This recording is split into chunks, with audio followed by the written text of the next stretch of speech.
minority group on this matter. We have embarked on a number of engagements aimed at drawing the attention of government to this very painful bill. Observing that government doesn't intend to listen, we find it prudent to update the nation on our position and next steps.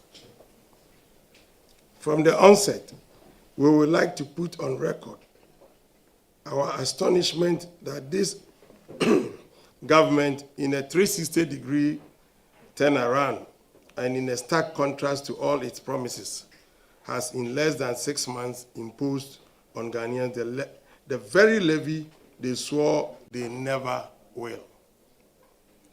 As Ghanaians will recall, the NDC, then in opposition, swore that it will never impose taxes to pay for the inefficiencies in the energy sector.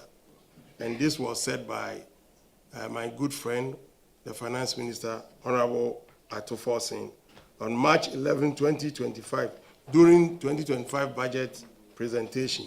This is what he said, and I quote, "We will not impose taxes to pay for the energy sector debt. Even NDC members and civil society," unquote, "even NDC members and civil society actors are shocked that so quickly the government has done the very thing it swore heaven and earth it will never do. Why will you impose a levy to pay for the inefficiencies in the energy sector when you swore you will never do that?" This is hypocrisy of the highest order. This is a betrayal of the public trust. This is an act which takes the goodwill of Ghanaians for granted. The government is operating with the mindset that it has so much goodwill, so it can do anything and get away with it. They can lie to the people to win power, and after winning, stab the people in the back. This government knew all the details about the energy sector challenges and make specific promises to Ghanaians on it. They did so knowing very well they had no intention of fulfilling them. Indeed, they knew they would do the exact opposite, but they made these firm promises with a view to scam the unsuspecting voter and trick the voter into giving them power. Today, we have come full cycle on the energy sector levy. This hypocrisy, this unethical behavior will not be allowed to pass. In an attempt to normalize the hypocrisy and betrayal of trust, the NDC has recruited its mouthpieces to attempt to deceive Ghanaians that it is only a 1 Ghana cedi sacrifice and all must go along. And so-called neutral who does the NDC's bidding in this scam should be ashamed of himself or herself. You are part of the problem. The NDC hypocrisy has now been exposed by the fact that in their bid to justify what they knew they will do, they have now come up with confusing explanations as to why this levy is needed and inevitable. His Excellency President Mahama on May 13, 2025, at African CEO Summit in Abidjan, this is what he said, and I quote, "We are using the proceeds from the energy sector levy to pay down the arrears," unquote. Honorable John Jinapo, the energy minister, also on June 4, 2025, this is what also he said on Joy FM, City FM, and Joy News. I quote, "This levy is not intended to pay off legacy debt. The liquid fuels we currently purchase are part of the tariff structure. We require over $1 billion this year alone to procure liquid fuels." So, members of the press, which is which? Is this levy to pay debt or to buy fuel? The NDC has forgotten that they had announced earlier that they will finish the payment of the energy sector debt by December 2026. His Excellency President Mahama at the summit in Abidjan also said, announcing at the conference that he will clear the energy sector debt by December 2026. At the time this was announced, they had not told the people of Ghana that they were going to introduce a levy to attempt to do this, assuming this levy is for debt payment. So is it that they had planned this levy all along and lied that they won't impose a levy? Or didn't have a clue, but were just promising? Further, assuming without admitting that this is for debt payment, how can you pay $3.1 billion, that is amounting to 80 billion cedis, total debt, with 9 billion cedis, which will accrue by December 2026 from this levy? Is that even feasible? And if indeed this is for debt payment, why are they, after telling us that the debt will be paid by 2026 December, now turning around to say even the levy is not enough? Ladies and gentlemen, the hypocrisy and the ill intent from the beginning has now been exposed by their confusing reasoning. Members of the press, it is very important to know the very clandestine manner in which the NDC sneaked this bill into Parliament without prior notice and rushed it through in the dead of the night, simple to avoid scrutiny. This bill was never advertised on the order paper for the day. In fact, it was not even discussed at the business committee meeting prior. It was not included in the business statement for the week. Instead, it was sneaked through by a one-page order paper addendum, getting to the end of sitting on the said day under a certificate of urgency. And the majority side whipped it through, refusing to pull the brakes for any form of consultation with civil society, driver unions, or everyday Ghanaians. Why would a party that campaign on the grounds that they were championing the interests of Ghanaians now be sneaking tax bills into Parliament in the middle of the night and rushing it through before Ghanaians wake up? Why will a party that claimed they had the Ghanaian interests at heart refuse to allow debate and public representation on tax bills, which they didn't advertise at budget time? Members of the press, the clandestine approach also exposes the ills of the government in this matter and will not be allowed to pass. At this juncture, I will allow my colleague, the ranking member for Economy and Development, to continue. Thank you. So thank you, Honorable Ranking Member for the Committee on Energy. And he has set the tone by highlighting the very clandestine manner in which the government brought this bill to Parliament. Wasn't discussed at a business committee meeting, wasn't listed on the order paper, it wasn't even mentioned during the budget hearing. And then getting to the end of hearing for the day, an order paper addendum was brought in and it was quickly hurried through. Even efforts from the minority leader to request that we suspend and allow more consultation were refused. And that's why you realize that before its passage, our side had to wash our hands of what was being done to the people of Ghana and leave the chamber. Now, you are beginning to notice that, for example, the Chamber of Oil Distributors are openly calling it out that nobody was consulted. And this was smuggled in and infringed on the people of Ghana. And they've been pushing back, and now government says it will wait for a few days before it still goes ahead to implement it. You are also noticing that the driver unions are shocked and are calling government out for what it has done and are threatening even demonstrations in some instances. Now, we want to take a moment to highlight some things about the levy that, because the people of Ghana didn't get an opportunity to have a full discussion on it, have come up and we think we need to draw your attention to. First is the rate that is being charged. Ghanaians will bear witness that this levy is being charged at a rate of 8% per transaction. 8% per transaction.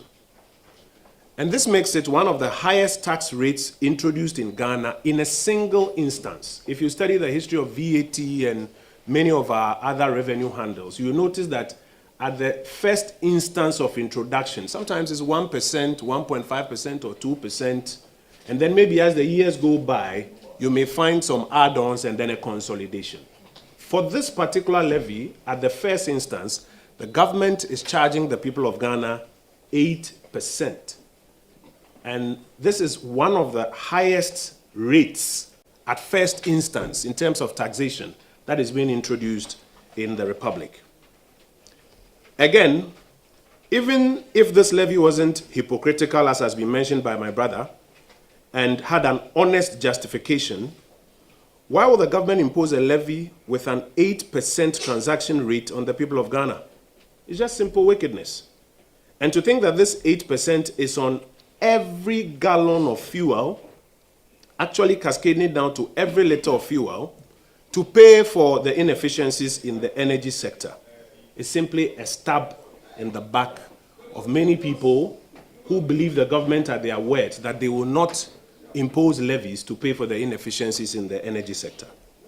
Now, for every 1 gallon of petrol product that you buy or diesel that you buy, this government is, because of this tax, going to take an additional 4 cedis and 50 pesos from you. That is 8%. We recall the NDC's claim that the then MPP government had done no work for Ghanaians when they are transferring their money, and therefore had no business in charging 1% levy on Momo transactions. So we ask you, what is the work that the NDC has done when you are buying your fuel, for which reason they are now charging 8% tax on it? Specifically, let's take a moment to compare this Doomsaw levy, the D levy, to the e-levy that was recently repealed. It will be recalled that when the MPP introduced the e-levy, our then colleagues in opposition bastardized it and told Ghanaians that it represented thievery. In fact, they used the expression pickpocketing. Unfortunately, a good number of Ghanaians bought into their propaganda. So let's compare the e-levy to the Doomsaw levy, which has now been introduced by the NDC. First, the e-levy was advertised in the budget. It was followed up with town hall meetings, and it onboarded extensive public consultations before the bill was finally passed in Parliament. This Doomsaw levy was smuggled through to avoid any form of public engagement, consultation, or scrutiny. It was neither advertised in the budget nor on the main order paper for the day. And that's why we say that this amounts to midnight robbery. The e-levy had an effective rate of 1% per transaction, yet it was described as pickpocketing. This Doomsaw levy has the effective rate of 8% per transaction. And that's why we say that it is midnight robbery. The e-levy avoided transactions that were not in excess of 100 Ghana cedis, you will recall. And the argument that was canvassed at the time was that we had to create some room for the very poor to be excluded from it. Yet the e-levy was bastardized. The poor were exempted. This Doomsaw levy has no minimum threshold. The poor are actually the most affected because, unlike the rich, for the poor, every single cedi counts a lot more. And that's why we say it's midnight robbery. The e-levy, number 4, was payable only by people who opted to do money transfers. This Doomsaw levy is payable by all Ghanaians, unless you decide to work every day. Because even if you're a farmer and you are buying fuel for your tractors to work on your farm, you will pay this Doomsaw levy that this government has just imposed. It's payable by everybody. Number 5, while the e-levy had a limited cascading effect, this Doomsaw levy has a total 100% cascading effect because it affects transportation. And consequently, any item that is transported, food, clothes, whatever, once you are transporting it, there's a cascading effect that eventually, when we go full circle, will be paid by the everyday Ghanaian.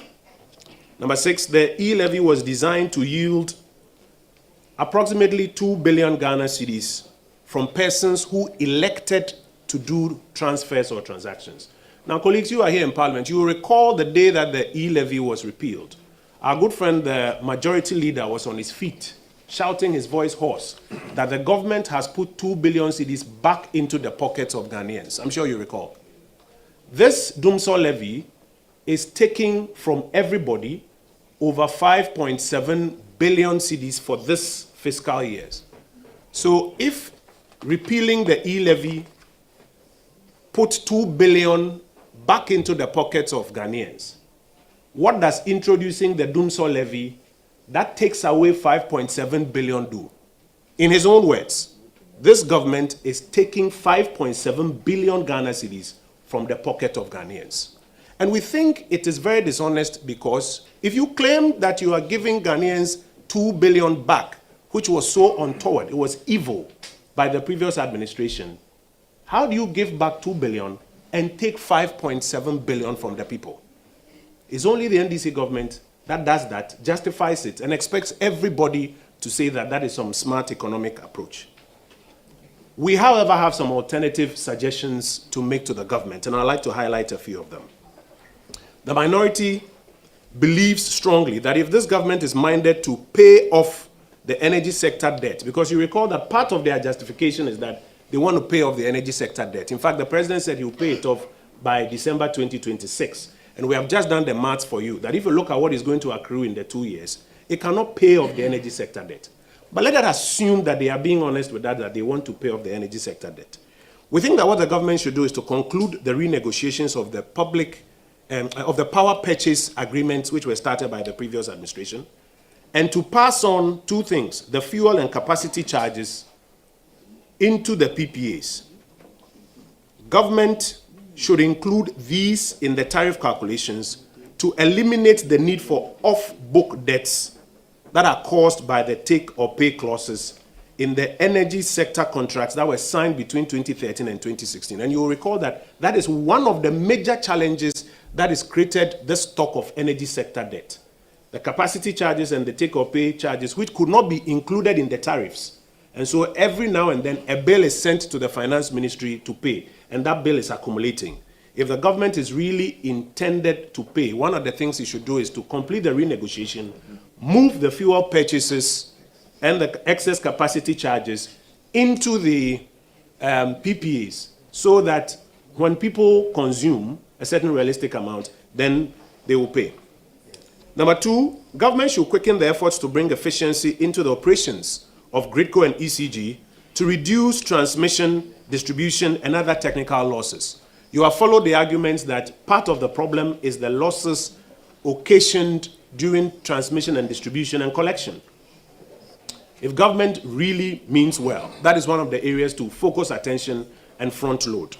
Number three, we're asking government to pursue the strategy that we proposed in 2024 to go heavily into renewable energy, as advertised, for example, in our manifesto, to reduce the need for fuel importation and its consequent negative impacts on the economy. And you will recall that prior to 2024, in the elections, we signaled that if the NPP was in power today, we'll focus heavily on augmenting with solar power, so that this whole thing of buying HFO and fuel for the power plants will be reduced. And you don't have to then come and impose these levies on Ghanaians at 8% to pay for the inefficiencies in the sector, contrary to the promise that you made. In closing, colleagues, it's already clear that the government intends to go ahead with the implementation of this draconian levy, and they will not listen to anybody's plea, anybody's reasoning, or anybody's alternative ideas. We as a minority group representing over 10 million Ghanaians, and sometimes people say, oh, they are just 88. In our 88 constituencies, you will find over 10 million Ghanaians. We want to advertise that we'll be embarking on the following. Number one, we'll continuously engage the people of Ghana, civil society groups, driver unions, and the media to showcase the true impact of this draconian and negative levy that the government is imposing on us. Number two, we'll continue to stand with the groups of honest Ghanaians, the driver unions, the Chamber of Oil Marketers, who are opposing the levy or asking government to pull back and to engage better, and not to go by this midnight introduction into Parliament and using their numbers to push it through. We know the government has a lot of goodwill, but this is not the way to do things. Number three, we'll continue to stand in solidarity with the Chamber of Oil Marketing Companies in their position that this downstream sector is already heavily overtaxed. And now if you add this new levy, effectively about 26% of what you are paying at the pump is all taxes.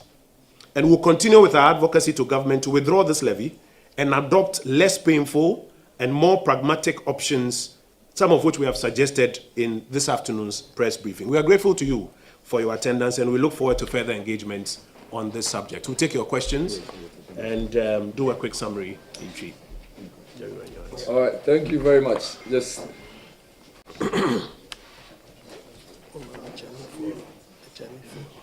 please, your name and. My name is John. Why are you giving the first bite to him? Yeah, it's for mischief purpose. Oh, sorry. It's okay. We can hear you. It's okay. It's okay. My name is John. I read for FM News Online. Can we have some silence here, please? Two quick questions. Honorable, you. One question. One. Okay. You are Basically, you are asked to come and address us on the economic component of the e-levy. But throughout your explanation, you seem to be highlighting details on the levy. Can you please tell us the economic implication of this e-levy? And as you compare the e-levy to current levy, at the time that e-levy Can we have a very was short imposed on us, the fuel price then was around 18 cedis. As we speak today, the fuel price around 12 cedis, and even LPG from 15 per kilo. Today, this morning was 8 cedi, 20 pesos. Why do they compare that to today's situation that government has no business of taxing the fuel company? Thank you. Please. We shall respond to that. There are two questions in that, the economic implications and then the argument that fuel prices are low, so it's okay to slap a tax now. I'll respond to both. Let's take a few more. We'll respond. Yes, please. Your name and then your station. So my name is Steven. The Chronicle and PoliticalGhana.com. My guest. It's okay. We can hear you. Sure. We are picking the sound bite. Because they have this one, it's not good enough. So. Yeah, go ahead. Yes, you alluded to the fact that Ghanaians did not get opportunity to discuss the use of levy before it was introduced and passed. But then, among the things that you are going to implement, I'm happy that you said you are going to engage various stakeholders, especially those in the transport sector, and then others. But I would like to ask you, would you consider doing so by getting closer to them at the various bus terminals, the churches, mosques, We have started. and other public places, to let them know the real impact, because that is where they will feel this impact. So when you get closer to them, especially in the morning, and then you engage, then Ghanaians will begin to know that this is what they are going to do, as you have alluded to in this place. Thank you. Thank you. All right, so, We'll take a few yes, more. Ibrahim. Ibrahim. Thank you very much, leader. Honorable, first of all, I want you to respond to this because that has been the defense from government, that if proceeds of ESLA had been properly utilized by your administration, we wouldn't be here today. And two, in preferring solutions as alternatives to what government has done, you talked about adding these cost items to the power purchase agreement through renegotiation. And that will have reflected in the tariffs that Ghanaians will be paying for electricity. How is that different from what has been? It's a very good question. Very, very good. Very good question. I'll respond to that. So, how and many then more do you want to let's take? take a final one and then. Okay, I'll give him one and I'll use my powers to give you the final one. All right. Okay, thank you very much.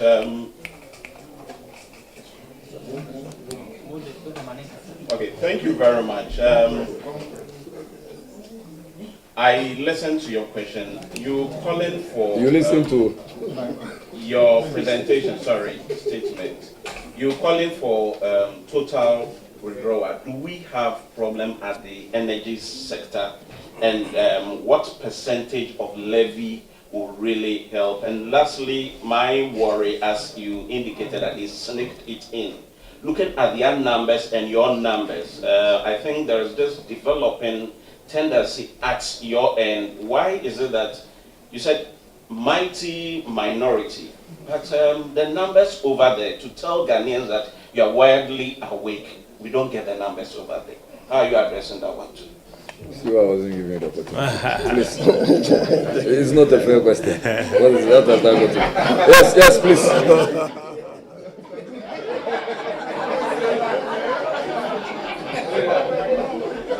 It wasn't there. Yes, please. Is it metro? Very well. Please proceed.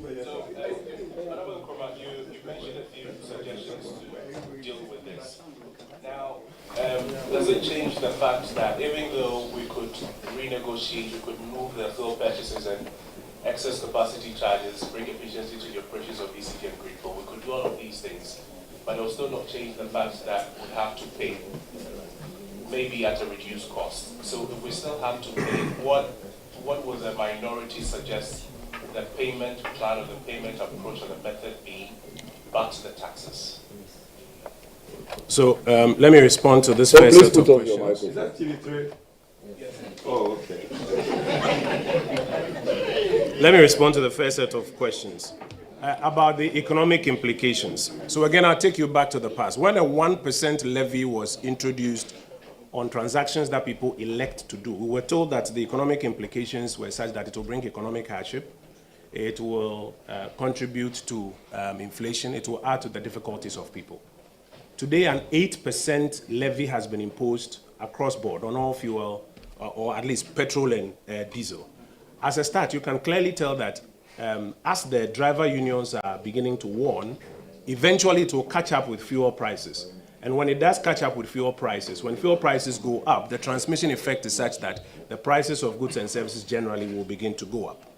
Now, secondly, you are asking a question about public engagement.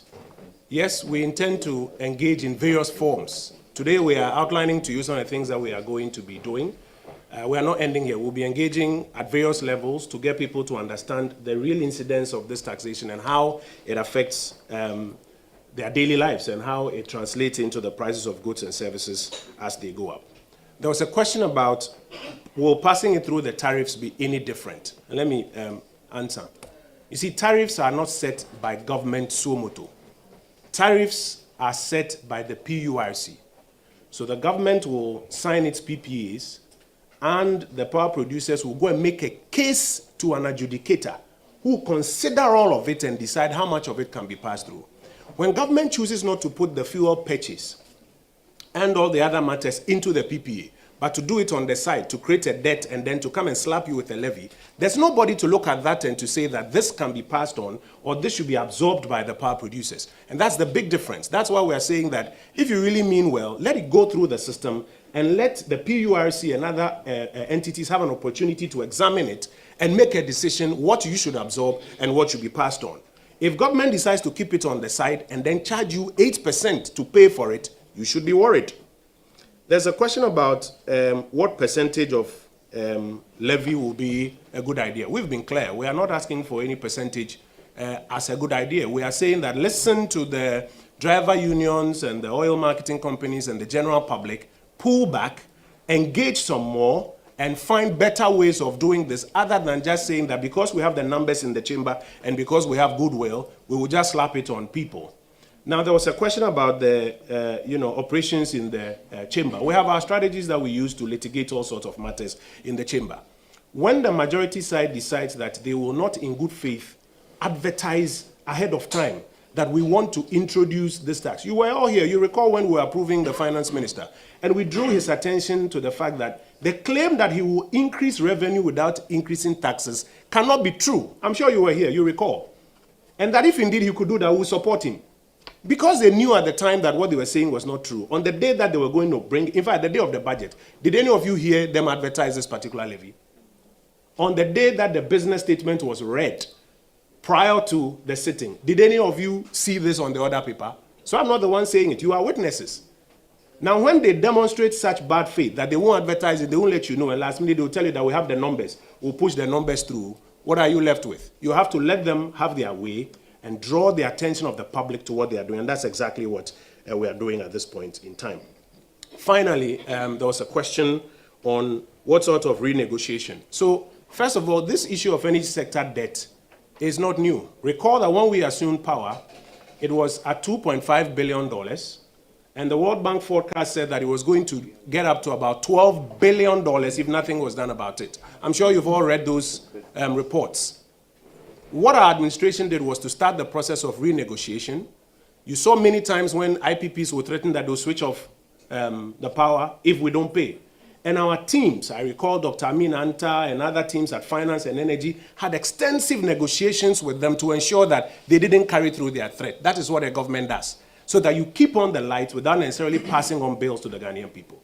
That is the kind of negotiation that we're expecting this administration to put up when the IPP is back. Not just to say that we have goodwill, so Ghanaians swallow 8% tariff. There was a question about ESLA and its usage, and that you should blame the MPP for this levy. I'll let Honorable Abuaji handle that. Thank you.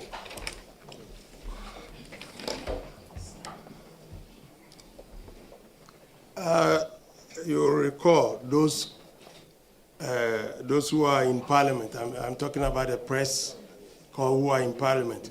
You could recall that if you go to the Hansard, you will find out that every year the ESLA report comes to Parliament, and it will debate. They will debate it. After debating, before they approve. Have you ever hear or heard that ESLA was mismanaged? No, you didn't hear. All these 8 years, you didn't hear any of it. Currently, the 2024 ESLA report just came to our committee. We've gone through. We want to go into details of it, but we've never find it anywhere that ESLA was mismanaged. That was wrong. So take it as it is. Thank you. Okay, so we just have the MP for Nsamam Aduajiri and the minority chief to just do a bit of. I can speak from here. Yes. So, leader, they want the feed. Okay, so I'm sorry. No, come and use my seat. No, use my seat. Well, okay, so Kojo has dealt with that. Equally, the Honorable George has spoken about it. You know, when one says the bill was not captured by the business statement, indeed it wasn't. But for all of you, I know you've been in this house, you've been reporting for some time now. There is always a generic statement in the business statement that says bills may be admitted. Statement may also be admitted by the speaker. So it could be a defense on the side of the majorities that yes, they can come under that generic statement that often features in the business statement. However, the practice has been where it is the case that a bill is being introduced where it did not feature in the business statement, at least leadership will be carried along. That is why every day we have conclave before we come to the chamber. On that day, on the said day, we had conclave. I was there. The majority leader came in late. The chief whip also came in late. There were other members in their leadership who also came. They did not even cough about it. Nobody told us about it. And then suddenly we saw the other paper addendum. And even the other paper addendum, they only printed copies for themselves. Yes. Yes, they printed only copies for themselves. And I had a reason to confront the clerk that this is a two-sided house, and you print other paper addendum and you give it to only the majority. If you don't have ulterior motive, why would you do this? So clearly, and thankfully now I'm told they are saying they would implement 16th of June.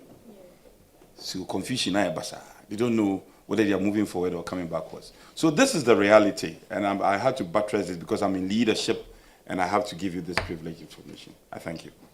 All right, thank you. You want one more question? Don't worry. You speak. No, it will. No, do you want to enjoy from guy since they are taking a life?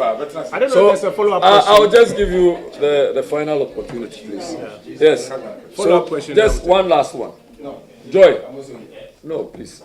You are not supposed to do that. Not everybody. Yeah, go ahead. Go ahead. Please. I promised him and I've come back. Just wanted to ask that if you embark on the public education and all of the activities you want to do, and nothing changes, if push comes to shove, what happens? I'm sure two options will be available, either legal or you hit the street. Which one is the minority contemplating?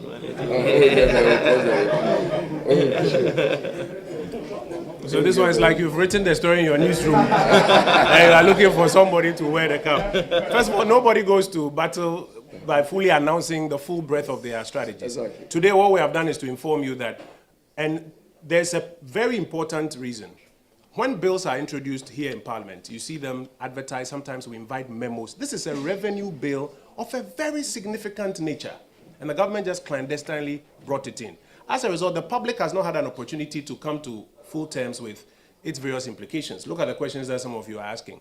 So our first objective is to get people to really fully embrace the full implications of what is going to happen ahead of us. As we go along and as we measure the impact of our strategy, we will inform you of the subsequent ones that we are going to do. There was a second comment that this is justified because fuel prices are low. I'm shocked at that kind of rationalization. Fuel prices will forever be at this level. Check the OPEC forecasts, and you will see the forecast for world market fuel prices. They will never be at this level. Our currency is experiencing a rebound as a result of about 6 different things. Is it always going to be this way? So when you introduce taxes at this time, claiming that fuel prices are low, so everybody should keep quiet, what you are doing is setting up for difficulty in the days ahead. And we have an obligation to draw your attention and have this analysis done in detail. And that's why we are doing so at this point in time. Thank you.